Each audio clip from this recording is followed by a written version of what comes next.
He gave her a condition, one cruel rule, one silent test, and on the night she trusted him most, the truth shattered him. The chandeliers of the Holt Industries ballroom cast a golden glow over the sea of tailored suits and silken gowns. Champagne, flutes clinked quietly while murmured business deals flowed more freely than the Dom Perignon. In the center of the storm stood Alexander Holt, 34 years old, a self-made billionaire, or so the headlines claimed. The truth was less glamorous. The empire was inherited, the heart behind it abandoned long ago. Tonight should have been just another corporate celebration, another press appearance, another round of empty congratulations. But for Alexander, it was a countdown, one that had started ticking the moment he opened his father's final letter. You have 6 months to marry. If you don't, the remaining control of Holt Industries will be absorbed by the board. No name, no guidance, just a demand like everything his father ever gave him. Alex had scoffed at first. Then he started receiving subtle messages, whispers, board members aligning against him. If he didn't act soon, the company he built in his own image would be taken from him. He didn't believe in love, not after watching what it did to his mother, not after the silent years of his father's cold punishments. Marriage, to him, was a tool, a legal transaction, and that was exactly what he intended to turn it into. Weeks of evaluation followed, not of women but of partnerships. Every candidate came with a portfolio, a risk profile, and a family history. No surprises, no weaknesses, until one name surfaced that caught even his steel-trapped mind off guard. Eva Morel, 29, quiet reputation, forced system upbringing, currently the director of strategy at a non-profit tech incubator in Brooklyn. No scandals, no PR history, no attachments, a mystery. What makes her so special? Alex asked his assistant during one late-night review. She's clean, came the answer, and brilliant, but not for sale. That intrigued him. He arranged a meeting. Eva walked into the rooftop restaurant of the De Luna Hotel, in a simple navy dress that whispered elegance. No designer labels, no flashy accessories, just confidence and .com. The kind of calm you find in people who've learned to survive chaos without becoming it. Mr. Holt. She greeted him with the faintest of nods, sitting across from him. Miss Morel, he returned, not standing. Straight to business. I'm offering a marriage contract, he said, voice even, hands folded. 3 years, you'll be compensated generously. We attend public events together, share press appearances, maintain a polished image, but behind closed doors, we remain separate. You live your life, I live mine. Eva didn't flinch. Why me? Because you're the only one who didn't ask to be chosen. She met his gaze with quiet fire. What's the catch? He paused. There's only one condition, he said slowly. You must not have been married before. No children. And he hesitated. Not from guilt, but from strategy. Then he said it. You must be a virgin. A beat of silence fell between them like a crack of thunder. Eva's lips didn't tremble. Her hands didn't shake. She simply blinked, once. Then asked, why? Because appearances matter. Alex answered coolly. I'm not interested in love. I just don't want headlines, or complications. I've seen what emotional entanglement does to people. This needs to be clean. Eva stood. You want to buy someone who's never loved, never risked, never lived. Someone you can control. Alex stood too, towering above the table. I want clarity, purity, not baggage. She looked up at him, her eyes not angry but pitying. You'll never have clarity, Mr. Holt. Not until you realize that trust is far more valuable than purity. She walked out. He thought it was over, but she called the next day. I'll marry you, she said. 3 years, no emotions, no expectations. Alex's jaw tightened, and the condition. There was a pause. Then her voice came through, calm and unshaken. I will not tell you anything about my past. You can accept the contract or you can walk away, but I won't be tested like property. And for the first time in years, Alexander Holt was unsure of his answer. He said, yes. The wedding was private. A press release followed, elegant, sterile, carefully crafted. Eva wore a simple gown that flowed like water around her. Alex wore his father's watch. No one cried, no one cheered. They signed the papers, exchanged polite vows, and walked down the aisle like two strangers entering a boardroom deal. But beneath the icy smiles, something stirred, something Alex couldn't name. That night, He walked into the penthouse suite, prepared to uphold his end of the contract. Polite, distant, transactional. Eva sat by the window, staring out at the lights of New York, barefoot, her wedding dress now replaced by a long cashmere robe. "You don't have to explain anything," she said before he could speak. "I'll stay in the guest room." Alex nodded. But as he turned to leave, her voice stopped him. "You really believe people can be measured by what they've done, not what they've overcome?" He didn't respond. Then she said something that pierced his quiet armor. "I used to believe purity was the absence of scars. Now I know it's the courage to carry them." And just like that, everything he thought he knew cracked. He had everything: power, wealth, control. But that night, in a penthouse carved out of glass and silence, Alexander Holt couldn't sleep. Not because of nerves, not because of his new wife in the guest room down the hall, but because of a single sentence that had no right to haunt him the way it did. "I used to believe purity was the absence of scars. Now I know it's the courage to carry them."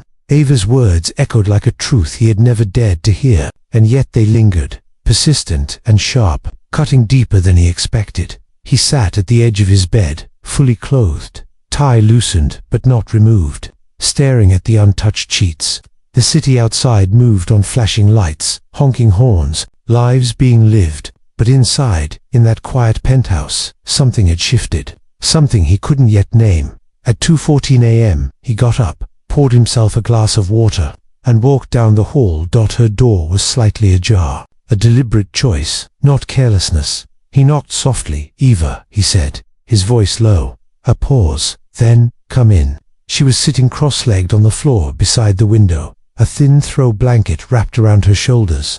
She looked up, her face calm, unreadable. "I didn't expect a honeymoon conversation," she said.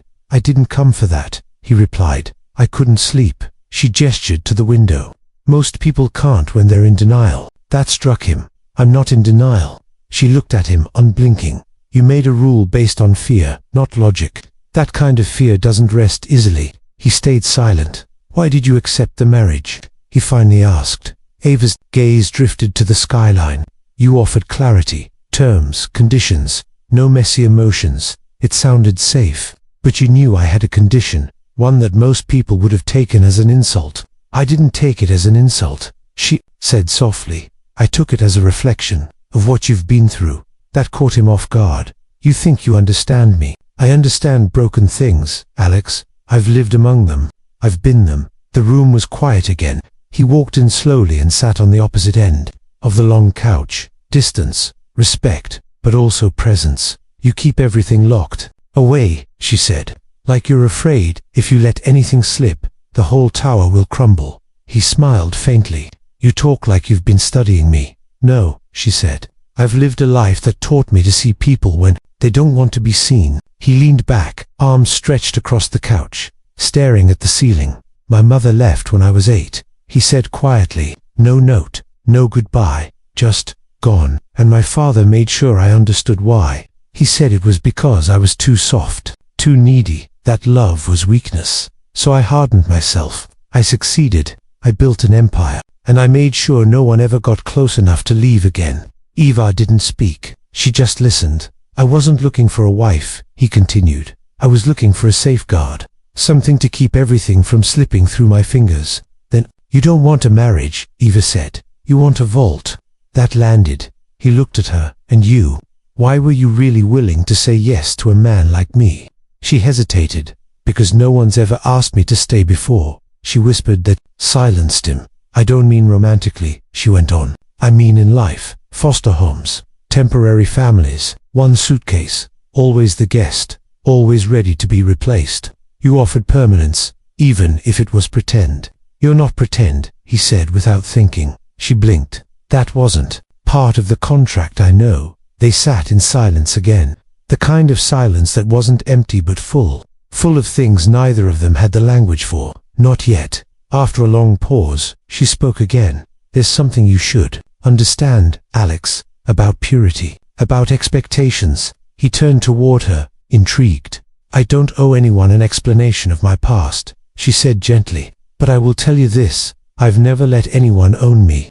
Not circumstances, not shame, not men who thought they could. put me in a box. So if you think that a condition in a contract defines my worth, you've already missed the point. He looked at her, not the poised public version, but the real one, the woman with quiet fire in her eyes, the woman who had nothing to prove and yet stood taller than most people he knew. I think, he said slowly, you're the first person who's ever looked at me and not seen the company, the headlines, the accounts. She smiled faintly. That's because I don't care about them. That's dangerous, he muttered. No, she replied. That's freedom.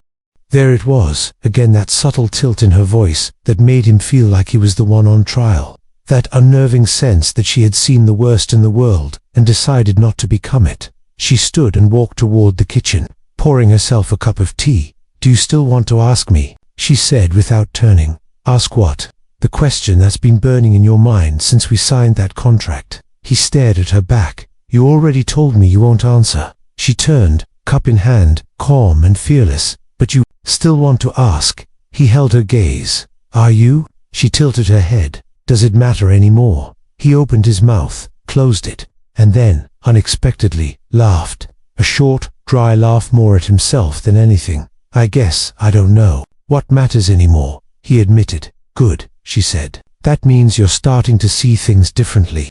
He looked at her for a long time. I've always had a plan. For everything. Except this. Then maybe it's time you stopped planning and started living. She took a sip of her tea and walked past him toward the guest room. Good night, Alex. He turned to watch her disappear behind the door. Good night, Eva, he replied softly, but she was already gone. He sat there long after she left, the night stretching wide and quiet around him. For the first time in his life, he wasn't thinking about the company, or his inheritance, or his image. He was thinking about a woman who refused to be categorized, and for reasons he didn't yet understand. It mattered. It mattered more than he wanted to admit, and that terrified him. The days that followed were painted in quiet distance and carefully constructed civility. They attended their first corporate event together, a fundraiser hosted by the Hall Foundation, and the media wasted no time capturing them. Flashbulbs, handshakes, and the illusion of intimacy. To the world, they were magnetic, a perfect match of elegance and empire. Alex adjusted well to appearances. He always had. What troubled him wasn't the facade, it was what lay behind it. It was how Eva managed to exist beside him, like a mystery wrapped in warmth, like she belonged to this world of cold strategy and yet rejected it with every soft smile and firm boundary. At the event, as Alex stood delivering a speech about legacy and innovation, his gaze drifted mid-sentence. She was near the back of the ballroom, speaking to a young intern who'd dropped a tray. Most women in her position might have ignored it. Eva knelt, helped her pick it up, and smiled like it mattered. Not for show, just because it was human. Alex's voice faltered just for a breath, but long enough that his crew noticed. Back in the car that night, he looked at her from across the seat. You're different from what I expected. Eva looked out the window. I hope that's a good thing. It's unsettling. She chuckled softly. You're used to predictable. I'm used to people wanting something, and you think I don't. He hesitated. I think you want peace. That's harder to fake. For a second, the air shifted. Not romantic, not dramatic, but something deeper. A recognition. When they arrived home, Eva retired to her room as always. Alex poured himself another glass of water instead of scotch. This time, trying to break habits that no longer felt necessary. He should have gone to bed.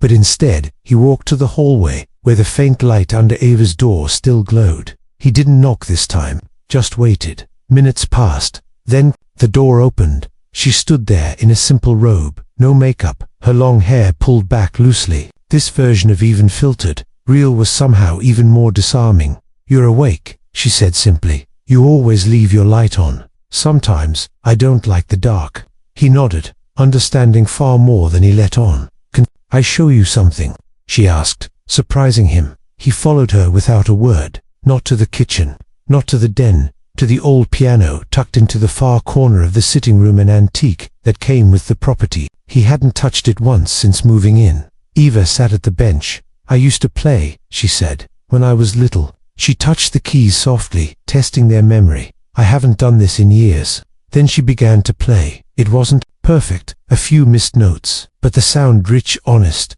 haunting, filled the room with something it hadn't felt in a long time. Warmth. Alex stood frozen, watching her. He saw a girl in those notes, a younger Eva, before all the closed doors, before the terms and conditions. "Why'd you stop?" he asked quietly. "My foster home didn't have a piano," she said. And after that, life didn't have time. She didn't look at him as she said it, as if it were just a fact, not a wound. He sat on the armrest of a nearby chair. "Do you miss that part of yourself?" "Every day." They sat in silence again, until she stopped playing and turned toward him. "Tell me something true, Alex, something no one knows." He wasn't ready for that, but he answered anyway. "I wanted to be a writer," he said, the words shocking, even himself. Ava's eyebrows lifted. He looked down, embarrassed. "When I was 12, I filled 3 notebooks with short stories, fantasy, space travel, love stories I didn't understand. My dad found them, threw them out." Ava's gaze softened. "Why?" He said fiction was a waste of time, that real men build legacies, not dreams. She reached for one of the black and white piano keys, and pressed it once. "You don't seem like a man who gave up on dreams." "No," he replied, looking straight at her. "I just buried them deep enough to forget they existed." Eva didn't respond, but the look on her face said she understood. She closed the piano lid slowly, deliberately. "You know, the first time I ever felt seen was when someone read one of my poems in middle school." He passed it around, laughing, and I was mortified. But one girl just one-handed it back and said, "You're brave." I didn't even know what that meant back then. She stood, walked toward the hallway, then paused. "I think we're both full of stories we've tried to forget." Alex remained seated, watching her fade into the shadows of the hall. He didn't follow. That night, he wrote again. For the first time in over a decade, he opened his laptop and started typing not emails, not presentations, but something different. He didn't know what to call it. A journal, a letter, maybe a confession. She doesn't belong to this world, and yet she walks through it like a lighthouse made of quiet fire.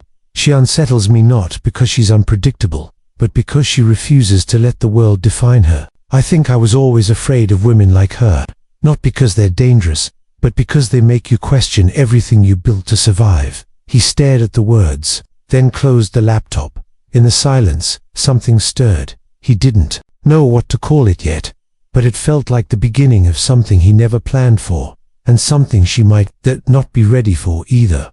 Asterisk. The morning after the piano, after that soft thread of connection neither of them spoke about, Eva kept her distance. She didn't avoid him exactly, but something had changed. Her smile was a little more polite, her posture a little straighter. It was as if she had caught herself slipping into something dangerous, something real, and now she was trying to climb back behind the wall she had worked so hard to build. Alex noticed. Every movement she made was measured. Every sentence she spoke filtered through caution. And yet, that image of her at the piano, head tilted, fingers trembling slightly, would not leave him. It wasn't the song that haunted him, it was the look in her eyes when she played, like she was remembering a self she'd long abandoned. At a quarterly board meeting, Eva sat beside him, composed and analytical, her input sharp and efficient. She took notes, asked the right questions, and when the meeting adjourned, she was the first to rise and exit. On the surface, everything was normal. But Alex had learned something subtle about Eva. She always walked away when she was hiding something. That night, he knocked on her door, not out of curiosity, but concern. There was a pause, long enough that he considered leaving. Then her voice, quiet, "Come in." She was seated on the floor, barefoot, surrounded by scattered papers and books. No designer robes, no elegance, just a simple sweatshirt and jeans. She looked up, tired, her walls down for once. "Couldn't sleep?" he asked. "Couldn't lie," she said, folding one paper slowly. "To myself." He stepped in, shutting the door behind him. "What is all this?" Eva hesitated, then handed him a file. It was a letter from a hospital. Alex read it quickly, his brow furrowing. "You were in rehab?" he asked gently, without judgment. She nodded. 4 years ago, after a car accident. I wasn't addicted, not in the way people imagine. But I was dependent. Painkillers, anxiety meds. It started with prescriptions and ended with me blacking out in front of my boss's office. Alex didn't speak, letting her continue. "I cleaned up. I've been sober since, but it follows me. It's part of the reason I agreed to this marriage. My name, my image. It was already cracked. I thought maybe attaching it to yours would stabilize things. Make me look respectable again. She looked at him directly. I never told you because I didn't think you'd care. But now, she trailed off. Alex folded the letter carefully and handed it back. I don't care about your past, Eva. You should, she said quietly. Everyone else does. That's their problem, he said, not yours. She blinked, surprised. You're not going to use this against me as leverage. I'm not my father. Her lips parted slightly at that, as if the sentence carried more weight than he realized. Alex stood, then paused. Do you want help sorting this out? Or do you just need space? She looked around the room, then at him. I think I need someone who doesn't see me as a liability. I don't, he said firmly. For the first time in weeks, her eyes softened, not with romance, but with trust. He started toward the door, then turned. Eva. Yes, why don't you write it down? Write what's your story, the real one. Not for anyone else, just for you. She looked stunned. I'm not a writer. You don't have to be, just be honest. She didn't answer, but later that night, she opened a notebook and began with one sentence. I didn't plan on surviving, but here I am. As she wrote, tears slipped silently down her cheeks, not out of sadness, but release. For the first time, she was putting her truth somewhere safe. Across the hall, Alex sat by his window, staring out over the city. Something was shifting, not just between them, but within him. He was beginning to care, and not for the reasons he thought he would. This woman, this contract wife, this corporate arrangement had become something else. A mirror, a map, a puzzle with missing pieces he wanted to find, not because he had to, but because he needed to understand her, and maybe because he was tired of being misunderstood himself. Neither of them said it, not yet, but something was building. Not love, not yet, but something just as dangerous. Hope. The following week passed with a quiet sort of intensity. They no longer danced around each other with cold politeness. The performances they once upheld, smiles for the press, polite nods at events remained, but underneath was something else. A subtle shift neither of them acknowledged aloud. It showed up in small things. Alex would wait until Eva had poured her tea before taking his own. Eva, once always the first to leave a room, now lingered, sometimes pretending to look through her phone just a moment longer than needed. They'd developed a rhythm, unsaid but undeniable. It was no longer just about appearances. Then came the weekend gala in Connecticut, a charity event hosted at the country estate of an old family friend, one of the few remaining ties to Alex's father. It was supposed to be a simple affair. Appear, smile, donate, leave. But nothing about that evening turned out simple. Eva stood at the mirror, adjusting the emerald earrings Alex had sent her earlier that day. She had hesitated to accept them, but something in the note, handwritten and uncharacteristically sincere, moved her. No matter what the papers say, tonight you'll walk in as the woman who changed everything. Wear them like armor. She wore them. As they stepped onto the estate's sweeping veranda, the scent of pine and firewood lingered in the air.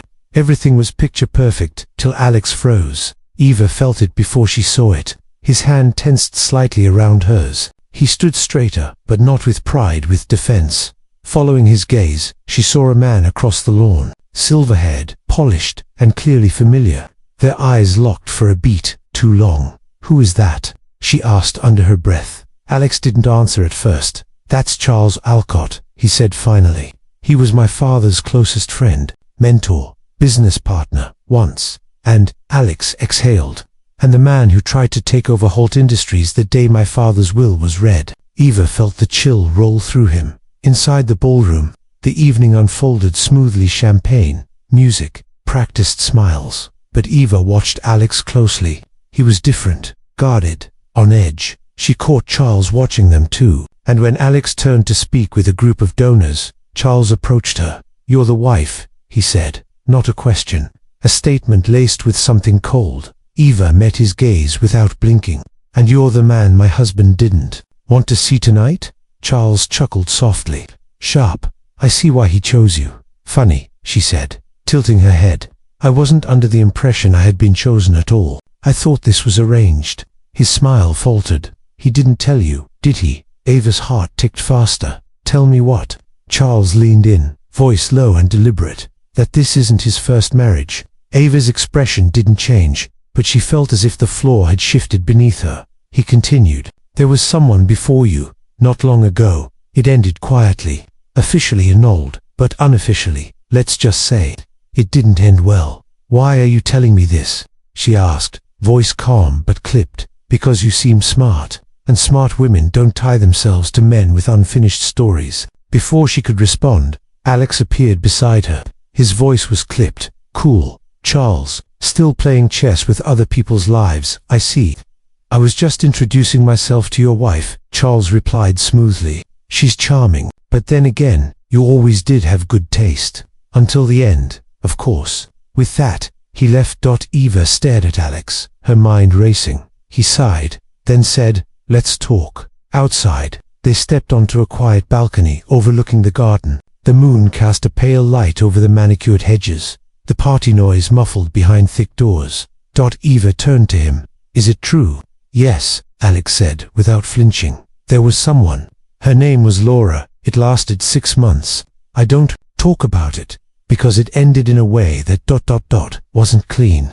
She didn't want the life, she didn't want the expectations, and she didn't want me. You kept this from me. I didn't lie, I just didn't bring it up. She looked away, jaw tightening. Why? Because I didn't want you to think I was broken. She met his eyes. But you are, aren't you? The question wasn't meant to be cruel. It was soft, honest, and Alex, so used to control, to power, to always appearing invincible, didn't deny it. I've spent most of my life trying not to feel anything. Business taught me to compartmentalize. My father taught me to win. Laura, she taught me that love isn't enough when you're too damaged to receive it. Eva swallowed hard. So what am I? Then, just another arrangement? No, he said firmly. That's what scares me. She blinked. You were never just an arrangement, Eva. You challenged me. You saw through me when no one else dared to look. And somewhere along the way, I stopped pretending. Silence stretched between them. Then, softer, she asked, why didn't you tell me this before? Because I was afraid you'd walk away. She exhaled, her breath fogging in the night air. Don't you get it, Alex? I need to know your darkness. Not because I want to fix you, but because I've lived in shadows too. And I know what it's like to be alone there. For the first time, something cracked in him. Not pain, not guilt, but relief, because someone finally understood. Without a word, he reached into his pocket and handed her a worn photo. A woman, smiling softly, holding a child on her lap. My mother, he said. She died when I was 10. My father never spoke of her again, but she was the only person who ever looked at me like I mattered before the world decided I didn't. Eva studied the picture, then looked at him. You matter now, she said quietly, even if you don't believe it yet. Inside, the music swelled. Outside, 2 broken people stood in the cold, no longer pretending to be whole, but for the first time, starting to heal. Together. Asterisk. The storm didn't come with thunder. It arrived quietly. On a Tuesday morning, wrapped in an envelope. Alex found it on his desk at Holt Industries, among neatly stacked files and confidential reports. No name, no return address, just his name. On the front, in elegant black ink. Inside was a single photograph. It showed Eva sitting alone at a cafe in Midtown, across from a man in a navy coat. The angle made it hard to read expressions, but their closeness was unmistakable. The timestamp was from 3 nights ago, the night she'd told Alex she was working late at the Library Foundation's event. And beneath the photo, a single typed sentence. Some secrets are worth ruining everything. He didn't react, didn't flinch, just sat still for a long moment, staring at the image. Then he quietly picked up his phone. Get me everything on this photograph. Location, who took it, the man in it. I want answers in 2 hours. He didn't call Eva, didn't confront her. Not yet. That night, when she walked into their penthouse, she found him in the kitchen still in his suit, sleeves rolled to his elbows, stirring a pot on the stove. She paused in the doorway, confused. You're cooking? He nodded without turning around. You always eat late on Tuesdays. Thought I'd try something new. She smiled, setting her bag down.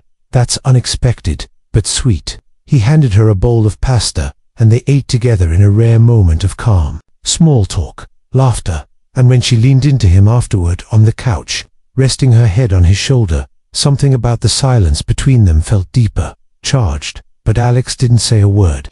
About the photo, not that night, not even the next day. It wasn't until Friday afternoon, just before they were due to fly to Chicago for a major press event, that the truth cracked the surface. Eva was in her study, packing documents, when she heard Alex's voice from the doorway. "Who is he?" She turned, startled. He stepped into the room, eyes unreadable. He held out the photograph. She looked at it, and went still. Seconds passed. Long, heavy seconds. Then she quietly said, "His name is Julian." "And who is Julian?" His voice was calm. "Too calm, my brother." Alex blinked. She continued, "Half-brother, technically. From my mother's side, we weren't close growing up. I didn't even know about him until 2 years ago. She kept him a secret. He reached out recently, asking to meet." "You lied to me," Alex said, his voice rougher now. "You said you were at an event." "I did," Eva admitted, "because I wasn't sure how to explain him yet. I didn't want to create unnecessary noise while things between us were shifting." Alex stared at her, torn between relief and betrayal. "You should have told me." "I know," she said, stepping forward, "but I was afraid. I didn't know if I could trust you with something so personal." There it was, the truth neither had dared to voice. Trust was still being built brick by painful brick. Alex sat down, running a hand through his hair. "I've spent years believing that secrets are weapons, that the moment you show vulnerability, someone uses it against you." Ava's voice was softer now. "That's not what I'm doing." "I know," he said, surprising even himself. "I know that now. But old habits ... they die loud." She sat beside him. "I was scared too," she admitted. "Scared that this never supposed to be real.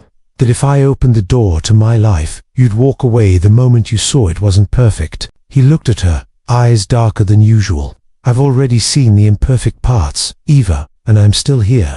She smiled, bittersweet. "Then maybe we're finally ready." "For what?" "To stop pretending this marriage is just a contract." It was the first time either of them had said it out loud. They sat in silence, not needing more words. Something had shifted again.